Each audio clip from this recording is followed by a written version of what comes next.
कोल्हापूरमधील सर्वात सुंदर कोपेश्वर महादेव मंदिर। हे मंदिर खिद्रापूरमध्ये आहे। हे मंदिर कोल्हापूरपासून 60 किलोमीटरच्या अंतरावर आहे। मंदिराच्या जवळ शहापूर नावाचं एक खेड आहे। तिथे औरंगजेबाचा लक्षयतर पडला होता। तेव्हा औरंगजेबाची मुलगी या मंदिराची सुंदरता पाहण्यासाठी नेहमी यायची।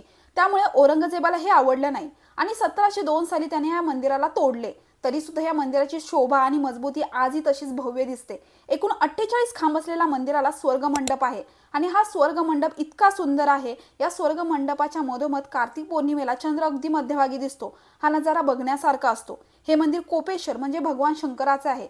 पण आश्चर्य म्हणजे इथे महादेवाच्या समोर नंदी नाही, कारण माता सतीने यज्ञकुंडात आहुती दिल्यानंतर संतप्त होऊन भगवान शंकर इथे आले होते। त्यांना शांत करण्यासाठी श्री विष्णू स्वतः इथे आले, म्हणून या मंदिरात महादेव आणि विष्णू दोघे प्रस्थान आहेत। असं अनोखं मंदिर भारतात क्वचितच बघायला मिळेल। या मंदिरावरील कोरीवकाम खूपच आकर्षक बनवलेलं आहे।